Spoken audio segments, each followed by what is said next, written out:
Olá, salve, salve, segundo ano.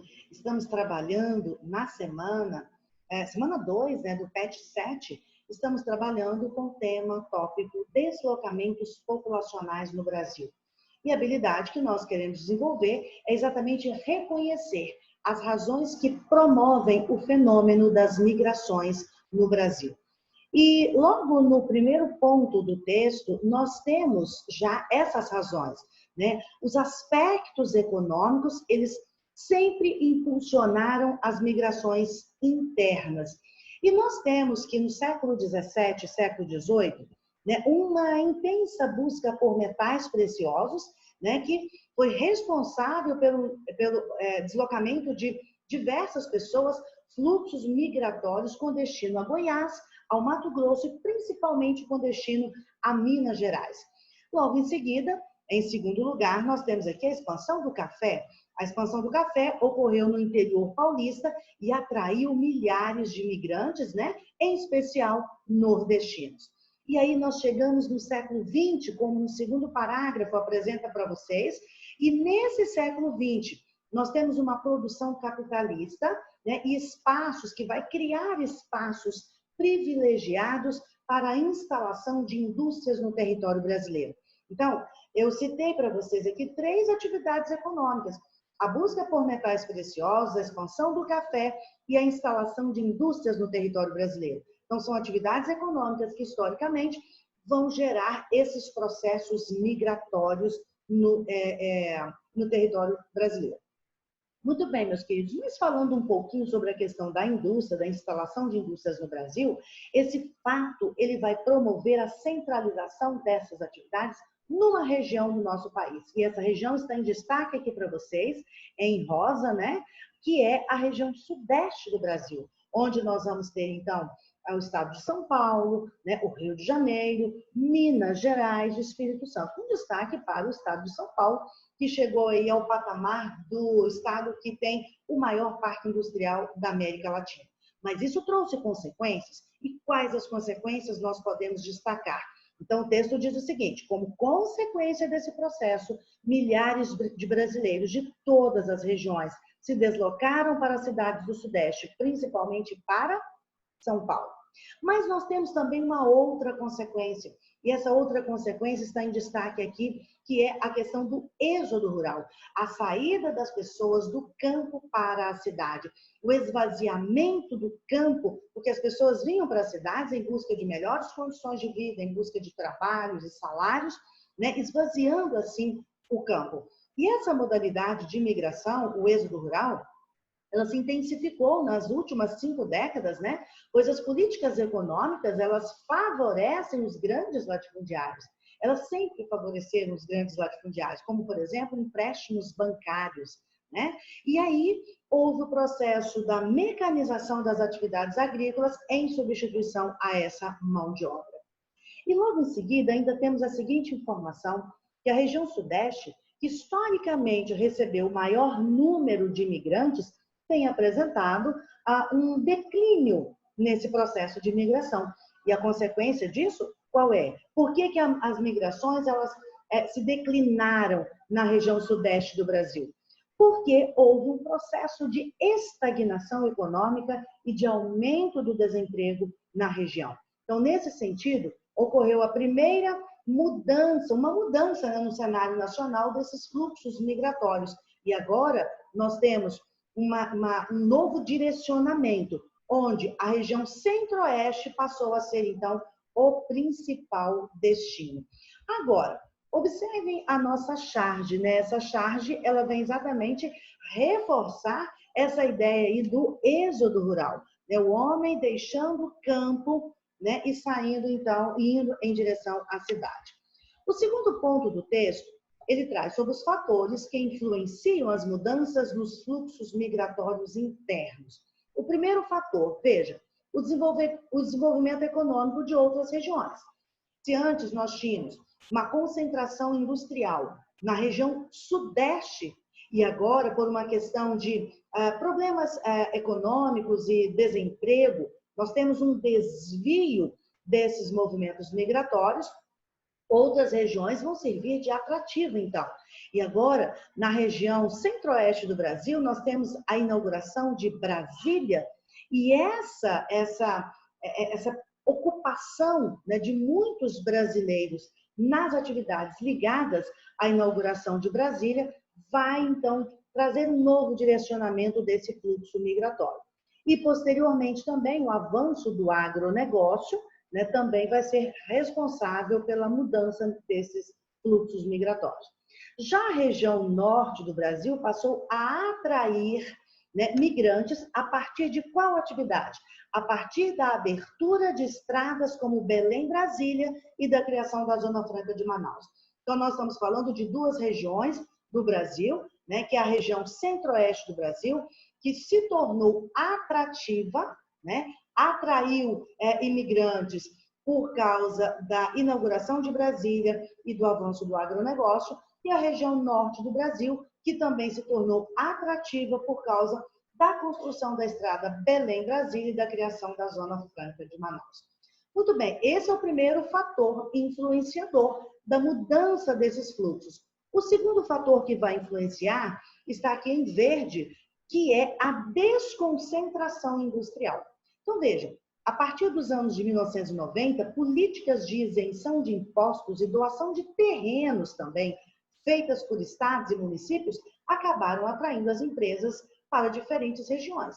Se o empresário ele tem isenção de imposto e ele ainda recebe o terreno para a instalação da sua indústria, da sua empresa, esse é um atrativo econômico muito importante e aí isso vai trazer esse processo de desconcentração industrial.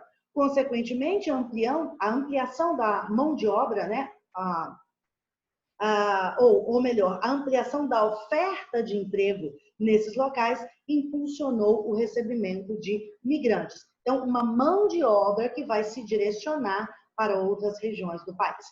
E o terceiro ponto também responsável pelas mudanças nos fluxos migratórios é o avanço da urbanização, né? Muito bem, dando continuidade ao texto, nós temos o Brasil e os fluxos internacionais. Em termos relativos, vale a pena destacar que na última década houve um aumento de 160% na entrada de imigrantes no Brasil. Tal fenômeno foi provocado em parte pelo crescimento econômico do Brasil no período de 2003 a 2012, que tornou nosso país atraente para vizinhos, mas também pelos problemas ocorridos em países latinos, como, por exemplo, uma crise muito grande na Argentina nos anos 2000, né? uma grave crise na Argentina nos anos 2000. Depois, o Haiti, que ficou arrasado por um terremoto em 2010, e a Venezuela, que também sofreu com uma crise enorme em 2013. Então, essas questões econômicas dos países vizinhos acabaram também impulsionando, né, a vinda dessas pessoas para o Brasil. Por isso, um aumento de 160%, como foi colocado no texto. A maior parte das migrações envolvendo o Brasil é interna, com destaque para o forte êxodo rural, como nós já colocamos, ocorridos do Nordeste para o Sudeste nos anos 1940 e 1970. E o segundo fator é o seguinte, que a migração de retorno intensificada a partir dos anos 90 do Sudeste para o Nordeste.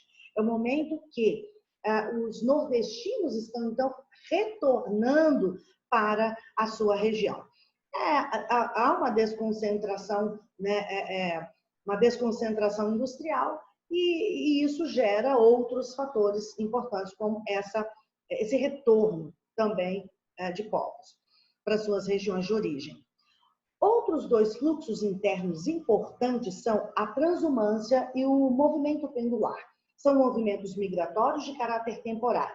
Na transumância, as pessoas, né, trabalhadores, junto com seus animais, gado, saem das áreas, por exemplo, de seca e vão para a área chuvosa, onde tem condições de alimento, tanto para as pessoas quanto para o gado, e depois, na estação apropriada, essas pessoas voltam para as suas regiões. A migração ou movimento pendular praticamente um movimento, alguns autores nem tratam como migração. É quando você faz esse movimento de ida e volta, por exemplo, você mora em Borda da Mata e todos os dias você vem para Pouso Alegre para trabalhar. Então, você vem todos os dias de manhã e volta à tarde. Então, é esse movimento que nós chamamos de migração pendular. Muito bem. E aí, dando continuidade ao texto, nós temos aqui mais alguns destaques, quando diz o seguinte, que os principais fluxos de imigração é a entrada de estrangeiros no país, né? Então, os principais fluxos de imigração, os fluxos de entrada de estrangeiros no Brasil foram os de portugueses e os escravos africanos até o século XIX. E depois, italianos e alemães em 1850 a 1900. Japoneses de 1900 a 1920 e outros asiáticos de 1950 a 1960. Dos anos 1970 até hoje, a maioria dos que chegam são latinos.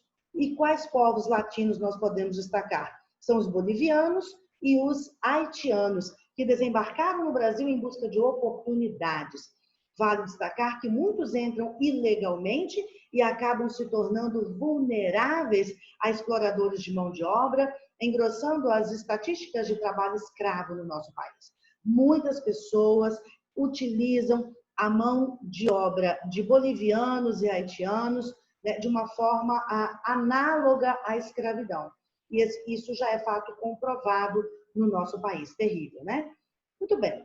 Dando continuidade ao texto, quanto a gente está falando de entrada, né? A gente falou de entrada, de imigrantes para o nosso país. Agora, vamos pensar na saída de brasileiros. Quando nós falamos da saída de brasileiros, 3 fluxos merecem destaque. O primeiro deles foram os sulistas e paulistas, né? Sulistas e paulistas que nos anos 1950 e 70 migraram para o Paraguai. São os chamados brasiguaios, né? Em busca de terras baratas. Isso ocorreu em virtude da modernização agrícola e do consequente encarecimento de terras no Brasil. Depois, num segundo momento, nós temos os descendentes de japoneses, os decassegues, né? Que por conta da crise econômica do Brasil, nos anos 1980, eles resolveram, então, ir para o Japão. E depois, meus queridos, deixei em destaque para vocês muitos brasileiros que foram tentar a sorte nos Estados Unidos, seguindo o caminho de tantos outros latino-americanos. E aí, no final disso tudo, nós temos 3 países que, atualmente, né, são os 3 países com o maior número de imigrantes brasileiros, que são os Estados Unidos, o Paraguai e o Japão. E aí nós temos um mapa, né, que traz esse processo de emigração ou de saída de brasileiros, locais no exterior com maior número de brasileiros, como nós já colocamos para vocês, que são os Estados Unidos, né, o Japão e nós temos também o Paraguai. Muito bem. E por último, meus queridos, nós vamos conversar um pouquinho sobre a crise dos refugiados no Brasil, né?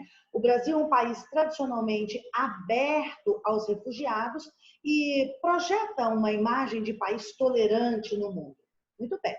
Por isso, tem se tornado um destino de acolhida para vários refugiados que se veem obrigados a deixar seu país. Apesar disso, esses novos habitantes só representam 0,05% da população. E aí nós temos alguns dados, né, que mostram para nós, publicados em 2017, os maiores contingentes, né, de solicitantes de asilo no Brasil.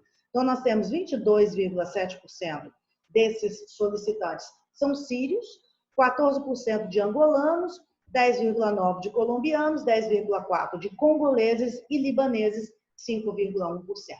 Então, veja, a crise econômica e social na Venezuela, né, como nós já colocamos, né, ela fez a população daquele país buscar a vida nos países vizinhos.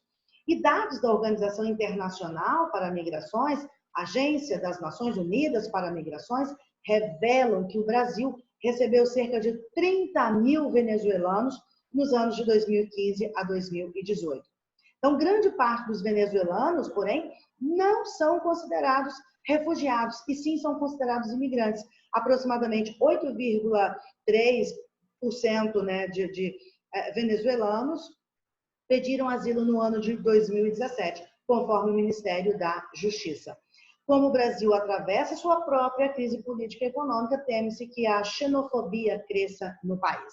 E quando eu falo de xenofobia, eu estou falando desse sentimento de aversão ao estrangeiro. Aquela coisa de nem no Brasil nós estamos resolvendo os nossos problemas, estamos com problemas seríssimos de a falta de comida na mesa do brasileiro, salários baixos, então nós ainda temos que tolerar o estrangeiro. Então, um sentimento de xenofobia que é possível, né, diante da crise que o nosso país atravessa. Então, muito obrigada pela presença de vocês. Vamos que vamos resolvendo as atividades da semana 2 do PET 7. Valeu, obrigada.